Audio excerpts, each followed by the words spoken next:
Welcome to my YouTube channel. कैसे हैं आप लोग? सब अच्छे होंगे और ज़बरदस्त होंगे और टाइट भी होंगे। तो सब मज़ा कीजिए, मज़ा करके पढ़ाई भी कीजिए। मज़ा के साथ पढ़िएगा तो आपको लगेगा अच्छा, समझे। और जो मोशन पढ़ाने जा रहे हैं, काइनेमेटिक्स में मोशन बहुत ज़्यादा यूज़ होता है। मोशन इन स्ट्रेट लाइन पढ़िए, मोशन इन प्लेन पढ़िए। 11 का ये चैप्टर है और 9 से मोशन स्टार्ट होता है, तो 9 से रिलेटेड होगा 11 में। अब यही सब टीजीटी पीजीटी में आता है। अब रेलवे में दीजिएगा तो मोशन का 3 क्वेश्चन आएगा। आजकल साइंस का वेटेज रेलवे में ज़्यादा बढ़ गया है, तो हम लोग मोशन जो स्टार्ट करेंगे क्लास 9 का चैप्टर है और क्लास 9 का एनसीईआरटी पूरा बुक फॉलो करेंगे। उसका line by line exemplar question भी सॉल्व करवाएंगे और प्रीवियस ईयर भी सॉल्व करवाएंगे। तो देखिए, मोशन स्टार्ट करने से पहले हम बता रहे हैं, साइंस को आप अगर फिगर से रिलेट करके, विजुअलाइज करके, डेली लाइफ से रिलेट करके पढ़िएगा तो ज़्यादा समझ में आएगा। और ज़्यादा समझ में आएगा तो आप लोगों को साइंस लगेगा कि क्या पढ़ रहे हैं, मज़ा आ रहा है। साइंस वाइंस पढ़िएगा तो साइंटिस्ट बनिएगा, ठीक है। अब हम मोशन में सबसे पहला बता रहे एक्सप्लेनेशन के साथ में कि जो ये कार है और ये कार है, अगर ये कार है, ये मूव कर रहा है यहाँ, ये मूव करते करते यहाँ पे आ गया, ठीक है। और ये वाला कार मूव करते करते यहाँ पे आ गया, तो क्या होगा, जब यहाँ से यहाँ आ जाएगा, हम यहाँ पे खड़े हैं, अब यहाँ चल जाएंगे तो हम वहाँ से चल कर मोशन में हो जाएगा। हम रुक जाएंगे तो रेस्ट में हो जाएगा। वही बात है, ये कार है, यहाँ पे पहुँच जाएगा तो मोशन में आ जाएगा। ये वाला कार है, ये वाला कार यहाँ पहुँच जाएगा तो ये भी मोशन में आ जाएगा, ठीक है। कोई भी चल रहा है, दौड़ रहा है, सारा चीज़ क्या हो जाएगा, मोशन हो जाएगा। अब उसके बाद देखिए, ये घड़ी है, ठीक है, ये पूरा डायल है और इसमें 3 कांटा है, 3 हैंड है। तो देखिए, जो सबसे बड़ा वाला हैंड है ये अभी किस पे है, यहाँ पे 10 पे है। फिर मूव करेगा यहाँ से यहाँ, 11 पे जाएगा, 12 पे जाएगा, 1 पे जाएगा, 2 पे जाएगा, 3 पे जाएगा। इसी तरह अगर ये मूव करते रहेगा तो क्या हो जाएगा, जब चल रहा है तो मोशन में आएगा। इसी तरह आप देख रहे हैं, ये पूरा पहाड़ है। अब पहाड़ है, अब यहाँ से पानी गिर रहा है, नीचे नदी में जाएगा तो पहाड़ से नीचे पानी गिर रहा है। अगर गिर रहा है, मोशन में है, गिर रहा है तो मोशन में हो जाएगा। उसी प्रकार से आप देखिएगा कि यहाँ पे जो ये वाला हैंड था वहाँ पे मूव कर रहा है, फिर जब चलेगा, मतलब जब चल रहा है, कोई भी चल रहे हैं, हम चल रहे हैं, दौड़ रहे हैं, सारा चीज़ मोशन होगा। इसी तरह यहाँ पे लिखा हुआ है कि the position of the hand of the clock changes continuously, मतलब यहाँ से मूव करेगा, चेंज कंटिन्यूअसली करेगा तो मोशन में आएगा। इसी तरह यहाँ पे पानी गिर रहा है तो लिखा हुआ कि नदी में अगर पानी गिरेगा लगातार तो चेंज हो रहा है position. In a river the position of water changes continuously, ठीक है, कोई भी चेंज करेगा।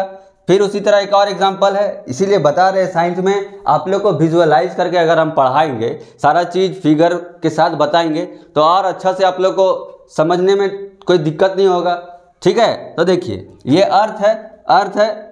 अब ये चीज़ है, मूव करेगा यहाँ पे सन के चारों तरफ मूव करेगा। अभी यहाँ पे जा रहा है, फिर कुछ देर के बाद यहाँ पे आ जाएगा, ठीक है। कुछ टाइम के बाद मूव करेगा तो ये अभी यहाँ पे है, यहाँ पे आ जाएगा, फिर कुछ टाइम के बाद यहाँ पे आ जाएगा, कुछ देर के बाद यहाँ पे आ जाएगा, कुछ देर के बाद यहाँ पे आ जाएगा। मतलब ये मूव करेगा, चारों तरफ घूमेगा तो ये क्या हो जाएगा, मोशन में हो जाएगा। लिखा हुआ है ड्यू टू रिवोल्यूशन, मतलब घूमने के कारण पोजीशन चेंज होगा। Due to revolution the position of the earth with respect to the sun changes, मतलब अर्थ है तो सन के चारों तरफ घूमेगा तो वो मोशन में आ जाएगा। तो ये मोशन का हम डिफिनेशन तो बोल ही सकते हैं। जैसे अभी हम यहाँ पे देखिए, ये घड़ी दिख रहा है, अभी हम घड़ी के पास खड़े हैं। कुछ देर के बाद यहाँ पे पहाड़ दिख रहा है, हम पहाड़ के पास आ गए। कुछ देर के बाद यहाँ सन दिख रहा है, हम सन के पास आ गए। तो मतलब हम घड़ी से लेकर के यहाँ तक आ गए तो मूव कर रहे हैं तो मोशन में हो जाएगा। तो मोशन देखिए क्या होगा, a body is said to be in motion. कोई भी चीज़ को हम कब बोलेंगे कि वो गति में है, मोशन में है, जब वो चेंज करेगा पोजीशन अपने सराउंडिंग के रिस्पेक्ट में। जैसे अब घड़ी का सराउंडिंग क्या है, ये चारों तरफ ये पूरा जो डायल है वो घड़ी का सराउंडिंग है। उसी तरह ये पानी जो गिर रहा है तो उसके सराउंडिंग क्या हो जाएगा, ये जो चारों तरफ पहाड़ है वो इसका सराउंडिंग हो जाएगा। अब उसी तरह ये अर्थ है, इसका सराउंडिंग क्या हो जाएगा, ये चारों तरफ जो ऑर्बिट है वो सन के अर्थ का क्या हो जाएगा, उसका सराउंडिंग हो जाएगा। तो बोल रहा है ये body is said to be in motion, कब कहलाएगा, when it changes its position, अपना पोजीशन को चेंज करेगा with respect to its surrounding. Surrounding में बता दिए कि ये डायल जो है वो घड़ी का सराउंडिंग है। ये पहाड़ जो ये पानी ऊपर से गिर रहा है तो पूरा पहाड़ चारों तरफ पानी के लिए सराउंडिंग है। ये जो अर्थ यहाँ से मूव कर रहा है सन के चारों तरफ ऑर्बिट में, तो ये जो ऑर्बिट यहाँ पे है ये इसके लिए सन अर्थ के लिए क्या हो जाएगा, ये सराउंडिंग हो जाएगा, ठीक है। अब हम बात करते हैं रेस्ट का। मोशन का तब बात कर लिए, रेस्ट का, तो देखिए जो गाड़ी दिख रहा है ये ना इधर मूव कर रहा है, ना इधर मूव कर रहा है, ना ये आगे मूव कर रहा है, तो नहीं चल रहा है। तो यहाँ पे एक कांस्टेंट खड़ा है, रुका हुआ है, तो ये क्या हो जाएगा, रेस्ट में हो जाएगा। अब हम यहाँ पे खड़े हैं चुपचाप, तो क्या हो जाएंगे, रेस्ट में हो जाएंगे। ना हम इधर आ रहे हैं ना हम उधर जा रहे हैं, खड़े हैं तो रेस्ट में हो जाएगा। अब एक और यहाँ से आता है, देखिए लिखा हुआ है मोशन इज रिलेटिव। तो रिलेटिव का मतलब ये होता है कि जब आप ऑब्जर्व कीजिएगा कोई चीज़ को तो ये पता चलेगा मोशन में है या रेस्ट में है, वही होता है रिलेटिव। अब हम उस पर भी एग्जाम्पल देंगे। तो देखिए क्या होगा, ये है यहाँ पे, ये अर्थ है, ठीक है, ये क्या है, ये अर्थ है, हाँ, और ये क्या है, ये मून है, चंदा मामा है, और ये अर्थ है। अब हम यहाँ से कोई मून से देखेगा अर्थ को तो क्या विजुअलाइज कर पाएगा, दिखेगा कि मूव कर रहा है कि नहीं मूव कर रहा है। अब हम ही यहाँ अर्थ से देखेंगे तो मून को नहीं पता चलेगा। जैसे आप कंचनजंगा कोई चढ़ा हुआ है एवरेस्ट पे, वो देखेगा ऊपर से तो पता चलेगा कि क्या हो रहा है, नहीं पता चलेगा। तो रिलेटिव मतलब वही हुआ कि ऑब्जर्वर जो देखने वाला है वो देख के पता कर पा रहा है कि नहीं कि ये मूव कर रहा है या रेस्ट पे है। तो वहाँ पे यही होता है कि मोशन क्या है, रिलेटिव है। एक एब्सोल्यूट टर्म है, फिक्स टर्म है कि ये रिलेटिव होता क्या है, तो वो ऑब्जर्वर पे डिपेंड करता है कि पता चलेगा कि नहीं कि बॉडी मूव कर रहा है या रेस्ट पे है। फिर देखिए अब हम यहाँ पे लिखा हुआ इसीलिए लिख भी दिए हैं आप लोग को प्रेजेंटेशन में कि आप लोग को नोट्स बनाने में आराम से मिल जाएगा।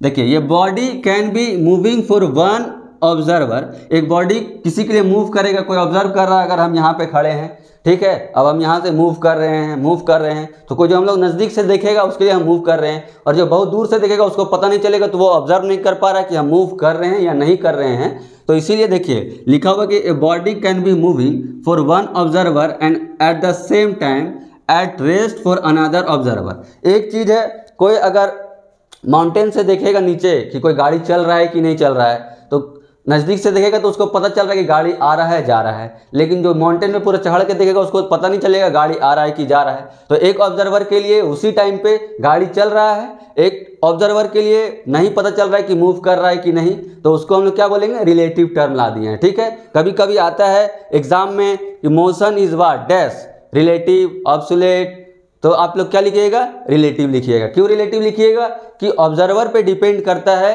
कि वो क्या दिख रहा है और क्या नहीं देख रहा है, ठीक है। अब देखिए नेक्स्ट में हम बात करेंगे motion is relative depend on observer. Example दे दिए अर्थ का और चंदा मामा का, तो आप लोग को पता चल गया। अब हम यहाँ से डेफिनेशन के साथ आप लोग को सारा चीज़ बता दिए, मोशन क्या होता है, रेस्ट क्या होता है, रिलेटिव टर्म क्या होता है। मोशन मूव कर रहे हैं, बॉडी अगर पोजीशन चेंज करेगा, यहाँ से यहाँ आ गए, फिर हम यहाँ आ गए, तो क्या हो गया, चेंज कर रहे हैं तो मोशन हो जाएगा। हम आपके पास खड़े हैं तो क्या हो जाएगा, रेस्ट हो जाएगा। रिलेटिव क्या हो जाएगा, जैसे हम यहाँ पे खड़े हैं, ठीक है, अब कोई पक्षी उड़ रहा है तो जो नज़दीक उड़ रहा है हमको दिख रहा है कि उड़ रहा है, आगे पीछे हो रहा है, तो वो मेरे लिए रिलेटिव हो गया। और कोई पक्षी दूर में उड़ रहा है और हमको पता नहीं चल पा रहा वो बैठा है कि उड़ रहा है, तो क्या हो जाएगा, वो मेरे लिए दूर है, हम उसको ऑब्जर्व नहीं कर पा रहे, तो क्या हो जाएगा, वो रिलेटिव टर्म हो जाएगा। अब देखिए डेफिनेशन आप लोग याद कर लीजिएगा। Motion, a body is said to be motion if it changes its position with respect to its surrounding, ठीक है। अगर वो अपने सराउंडिंग में, अभी बताए थे घड़ी वाला एग्जाम्पल के साथ कि घड़ी है वो डायल के चारों तरफ घूमता है काटा, तो वो उसके लिए डायल जो है उसके लिए सराउंडिंग हो जाएगा, डायल है वो उसके लिए सराउंडिंग हो जाएगा। और जो हैंड क्लॉक है वो मूव कर रहा है, काटा घूम रहा है, तो वो मोशन में हो जाएगा। फिर उसी तरह रेस्ट में, a body is said to be at rest if does not changes its position with respect to its surrounding. जैसे यहाँ पे ये बोर्ड है, आप लोग देख लिए ये बोर्ड है। अब हम यहाँ पे खड़े हैं बीच में आराम से, ये रेस्ट में है, इधर चल जाएंगे उधर चल जाएंगे तो मोशन में आ जाएंगे। फिर relative, a body can be moving for one observer, एक ऑब्जर्वर के लिए कोई बॉडी मूव कर रहा है उस टाइम, एक ऑब्जर्वर के लिए और एक ऑब्जर्वर के लिए रेस्ट में है, तो पता नहीं चलता है कि किसके लिए रेस्ट में है किसके लिए मूव कर रहा है, वो ऑब्जर्वर पे डिपेंड कर रहा है कि वो कहाँ से देख रहा है, कौन एंगल से देख रहा है। तो ये डिफिनेशन आप लिख लीजिए कॉपी में, मोशन का, ये रेस्ट का और ये रिलेटिव का। अब हम बात करते हैं यहाँ से, आप लोग अब चैप्टर का पूरा बता दिए हैं सब फिगर के साथ विजुअलाइज करके, मोशन, रेस्ट, रिलेटिव। अब हम बात करेंगे मोशन के बारे में। यहाँ से मेन टॉपिक स्टार्ट हो रहा है चैप्टर का, मोशन। यूनिफॉर्म मोशन, समान मोशन वाला, और नॉन यूनिफॉर्म एक समान वाला। तो देखिए इसको समझिएगा। सबसे पहले हम बात करते हैं यूनिफॉर्म मोशन का, ठीक है। तो देखिए क्या लिखा हुआ है कि the motion in which the object cover equal distance in equal interval of time. Equal distance in equal interval of time क्या हुआ, मतलब हम यहाँ पे खड़े हैं, ठीक है। अब हमको जाना है मार्केट, हम यहाँ से जा रहे हैं तो गए यहाँ पे 1 मीटर, 1 सेकेंड में 1 मीटर गए, फिर अगला मीटर में जाएंगे 2 सेकेंड, फिर इधर आए 3 सेकेंड, फिर इधर आए 4 सेकेंड। बोलने का मतलब है कि आप equal distance equal interval of time में ट्रैवल करेंगे तो ये यूनिफॉर्म हो जाएगा। जैसे देखिए आप गए हैं 1 मीटर, 1 मिनट में 1 मीटर गए, फिर अगला मिनट में 1 मीटर गए 2 मीटर, फिर अगला मिनट में 1 मीटर गए 3 मिनट, तो बराबर हुआ 1 मिनट में 1 मिनट में 1 मीटर, फिर अगले मिनट में 1 मीटर, फिर अगले मिनट में 1 मीटर, तो बराबर हर एक मिनट में 1 मीटर जा रहे हैं। अब नॉन यूनिफॉर्म मतलब होता है कि इक्वल डिस्टेंस ट्रेवल करेंगे, ठीक है, इक्वल डिस्टेंस ट्रेवल करेंगे, लेकिन क्या होगा, cover unequal distance, the motion in which cover unequal distance in equal interval of time. Motion uniform में इक्वल डिस्टेंस बराबर डिस्टेंस कर रहे हैं बराबर टाइम में, और नॉन यूनिफॉर्म में क्या होगा, unequal distance equal interval of time में। जैसे हम यहाँ से 1 मीटर गए, 1 मीटर गए हैं पहला मिनट में, फिर अगले मिनट में चल जाएंगे 7 मीटर, फिर अगले मिनट में चल जाएंगे 15 मीटर, तो क्या हो रहा है, 1 मिनट में पहला मिनट में गए 1 मीटर, अगले मिनट में गए 7 तो 4 बढ़ गया, फिर अगले मिनट में चल गए 15 तो कितना हो जाएगा, 8 हो गया। मतलब इक्वल डिस्टेंस तो नहीं जा रहे हैं आप, कभी 4 जा रहे हैं, कभी 7 जा रहे हैं, कभी 8 जा रहे हैं, लेकिन इससे पहले क्या हो रहा था कि 1 मिनट में 1 मीटर जा रहे थे, फिर अगला मिनट में 1 मीटर जा रहे हैं, मतलब 1 मिनट में 1 मीटर, 1 मिनट में 1 मीटर, 1 मिनट में 1 मीटर। अब यूनिफॉर्म मोशन का एग्जाम्पल से आप लोग को एक और पकड़ लीजिएगा कि जैसे घड़ी है, हर एक 60 सेकंड में कांटा घूमता है, तो वो फिर 60 सेकंड में 1 मिनट, फिर 60 सेकंड में 1 मीटर, फिर 60 सेकंड में 1 मीटर। तो मोशन यूनिफॉर्म मोशन होता है, इक्वल डिस्टेंस कवर करता है इन equal interval of time. Non uniform motion क्या होता है कि अनइक्वल डिस्टेंस ट्रेवल करता है इक्वल इंटरवल ऑफ टाइम में, ठीक है, unequal distance cover in equal interval of time. जैसे देखिए पक्षी है, कभी दौड़ रहा स्पीड में, कभी धीरे, कभी स्पीड कभी धीरे, उसको थोड़े पता चल रहा है 1 मीटर में, कभी 1 मिनट में वो चल जा रहा है 100 मीटर, फिर अगला मिनट में चल जा रहा है 400 मीटर, फिर अगला मिनट में चल जा रहा है 700 मीटर, तो मतलब 1 मिनट में कभी 200, कभी 300, कभी 500, तो अलग अलग इंटरवल टाइम ले रहा है। अब आप लोग समझ गए होंगे डेफिनेशन के साथ कि the motion in which object cover unequal distance in equal interval of time is called non uniform motion, और uniform motion the motion in which the body cover equal distance in equal interval of time. सबको समझ में आ गया। इसमें uniform motion का example हो जाएगा घड़ी, हैंड ऑफ क्लॉक, और इसमें हो जाएगा जैसे पक्षी दौड़ रहा, कभी स्पीड कभी धीरे, कभी स्पीड कभी धीरे, ठीक है। कोई गाड़ी अगर चला रहे हैं हमको जाना है यहाँ से दिल्ली, तो दिल्ली कभी 1 घंटा में हम जा रहे हैं, ट्रैवल कर रहे हैं 100 किलोमीटर, फिर अगला 1 घंटा में ट्रैवल कर रहे हैं 700 मीटर, 700 किलोमीटर, फिर अगला 1 घंटा में जा रहे हैं 1500 किलोमीटर, तो 1 घंटा में कभी 200 किलोमीटर हर एक, फिर अगला 1 घंटा में जा रहे हैं 400 किलोमीटर, फिर हर एक अगला घंटा में जा रहे हैं 900 किलोमीटर, मतलब चेंज होते जा रहा है। और वही अगर हम मोशन यूनिफॉर्म मोशन का बात करें तो अगर हम लोग को यहाँ से दिल्ली जाना है तो एक प्लेन से गए तो 1 घंटा में गए 400 किलोमीटर, फिर अगला घंटा में गए 800 किलोमीटर, फिर अगला 1 घंटा में गए 1200 किलोमीटर, मतलब 400 किलोमीटर का equal distance in equal interval of time. सारा को कॉपी में नोट्स कर लीजिएगा इसको अच्छे से। अब हम बात करते हैं यहाँ पे डिस्टेंस और डिस्प्लेसमेंट का। तो जब ये बताने के लिए डायरेक्ट हम यहाँ डिफिनेशन से रटवा नहीं रहे हैं कोई चीज़ को, याद कीजिए, विजुअलाइज कीजिए, समझिएगा, पढ़ने में इंटरेस्ट आएगा। उसके बाद और अच्छा हम लोग हाई लेवल जाएंगे, क्वेश्चन भी सॉल्व करवाएंगे, तो आप लोगों को न्यूमेरिकल भी वहाँ से सॉल्व होगा, ठीक है। अब हम डिस्टेंस और डिस्प्लेसमेंट का कंसेप्ट बताने जा रहे हैं। तो देखिए सबसे पहले समझिएगा डिस्टेंस और डिस्प्लेसमेंट होता क्या है, ठीक है। अब ये प्लेग्राउंड है, ठीक है, ये प्लेग्राउंड है। तो यहाँ पे देखिए हम ले लिए हैं स्टार्टिंग पॉइंट, है ना, ये प्लेग्राउंड है, तो ये ले लिए हम स्टार्टिंग पॉइंट ले लिए हैं, ठीक है, स्टार्टिंग पॉइंट हम ले लिए हैं, और एक हम ले लिए हैं एंड पॉइंट, ये ले लेते हैं हम एंड पॉइंट, ये क्या है, एंड पॉइंट, ठीक है।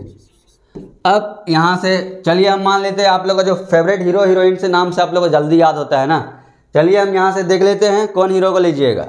अभी मूवी एनिमल मूवी में रणवीर कपूर ज़्यादा फेमस है। अब यहाँ से रणवीर कपूर दौड़ रहा है, अब यहाँ से रणवीर कपूर दौड़ा, स्टार्टिंग पॉइंट से दौड़ के आया ही अपना एंड पॉइंट पे, यहाँ पे पहुँच गया एंड पॉइंट पे।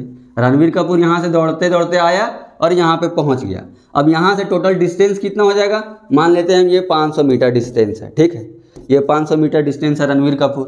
अब आलिया भट्ट भी वहाँ पे मैच देखने गई होगी। अब आलिया भट्ट ही बोलेगा अरे रणवीर कपूर दौड़ के पहुँच गया 500 मीटर, बहुत जल्दी, अब हम भी दौड़ते हैं। अब आलिया भट्ट भी यहाँ से दौड़ना स्टार्ट करेगी स्टार्टिंग पॉइंट से, और ये शॉर्टकट मार देगी मैडम, शॉर्टकट मार देगी। स्टार्टिंग पॉइंट यहाँ था और एंड पॉइंट यहाँ है, ये भी पहुँच गई, शॉर्टकट मार दी। अब देखिए ये एक्चुअल डिस्टेंस यहाँ पे 500 मीटर, ये नज़दीक दौड़ के आएगी यहाँ से यहाँ, तो ये 100 मीटर। अब देखिए जो रणवीर कपूर सर यहाँ से दौड़ के आ रहे थे, वो यहाँ स्टार्टिंग पॉइंट से एंड पॉइंट तक पहुँचे, तो देखिए यहाँ पे जो actual distance covered by Ranveer Kapoor, actual distance जो कवर करता है बॉडी, उसको हम लोग क्या बोलते हैं, उसको हम लोग बोलते हैं डिस्टेंस। जो यहाँ से घूम करके रणवीर कपूर यहाँ पे पहुँचा, इसको हम लोग बोलेंगे डिस्टेंस। और आलिया मैडम जो यहाँ से दौड़ के आई है, आलिया मैडम यहाँ से जो शॉर्टकट मार दी है, मैडम में बड़ी शॉर्टकट मारने में तेज है यार। आलिया जो यहाँ से दौड़ रही है मैडम, यहाँ पे यहाँ से यहाँ जो पहुँची है, ये शॉर्टेज डिस्टेंस, तो शॉर्टेज डिस्टेंस को हम लोग क्या बोलेंगे, डिस्प्लेसमेंट बोलेंगे, ठीक है। शॉर्टेज डिस्टेंस को हम लोग क्या बोलेंगे, डिस्प्लेसमेंट बोलेंगे। और जो एक्चुअल पाथ जो कवर किया है रणवीर कपूर यहाँ से, उसको हम लोग क्या बोलेंगे, डिस्टेंस बोलेंगे। शॉर्टेज डिस्टेंस को हम लोग क्या बोलेंगे, डिस्प्लेसमेंट बोलेंगे। फिर एक और हम एग्जाम्पल देते हैं आप लोग को। इसी में क्वेश्चन अराइज होता है 2 तरीके से, ठीक है। अब 2 तरीके से क्वेश्चन अराइज होता है। देखिए अभी हम बताए थे कि यहाँ पे स्टार्टिंग पॉइंट है और यहाँ पे एंड पॉइंट है। ये क्या पॉइंट है, ये वाला स्टार्टिंग पॉइंट है ना, और ये वाला एंड पॉइंट है। देखिए अब यहाँ से ये स्टार्टिंग पॉइंट है और एंड पॉइंट यहाँ पे बात किए थे, ये स्टार्टिंग है, ये एंड है। अब ये एक केस हो गया, तो ये एक्चुअल लेंथ जो कवर करके आ रहा है बॉडी, उसको हम लोग क्या बोलते हैं, डिस्टेंस बोलते हैं, ठीक है, इसको हम लोग डिस्टेंस बोलते हैं। और जो यहाँ पे आलिया मैडम जो यहाँ से आई थी स्टार्टिंग पॉइंट से लेकर के यहाँ तक, ये शॉर्टकट मार दी थी, जो शॉर्टकट मारिएगा तो उसको हम लोग क्या बोलेंगे, shortage distance covered by body, displacement बोल देंगे इसको, है ना, डिस्प्लेसमेंट बोल देंगे। अब उसके बाद देखिए एक कंडीशन इसमें आता है, क्वेश्चन आएगा आप लोग को, उस पर हम लोग बात कर लेते हैं। मज़ा आ रहा सबको पढ़ने में, केम छो, मज़ा माँ, अरे जोश में पढ़िए एकदम एनर्जी के साथ। अभी बहुत एग्जाम आने वाला है, रेलवे आरपीएफ आने वाला है, एएलपी आने वाला है, टेक्नीशियन आने वाला है। वैकेंसी नंबर ऑफ सीट बहुत कम है, इसलिए आप लोग सब जोड़ लगा के पढ़िए। जिसको भी सिलेक्शन लेना है 6 घंटा 7 घंटा पढ़िए, डेली दबा के एक मॉक टेस्ट लगाइए और रेगुलर पढ़िए। अब देखिए यहाँ पे एक बॉडी है, ठीक है। अब इसका स्टार्टिंग पॉइंट यहाँ है, स्टार्टिंग पॉइंट ये है और एंड पॉइंट भी यही है, ठीक है, एंड पॉइंट भी यही है। तो क्या हो जाएगा, यहाँ पे कोई भी बॉडी यहाँ से मूव करके आ रहा है और ये यहाँ पहुँच जाएगा, ठीक है। तो इसका स्टार्टिंग पॉइंट भी ये है और एंड पॉइंट भी ये है।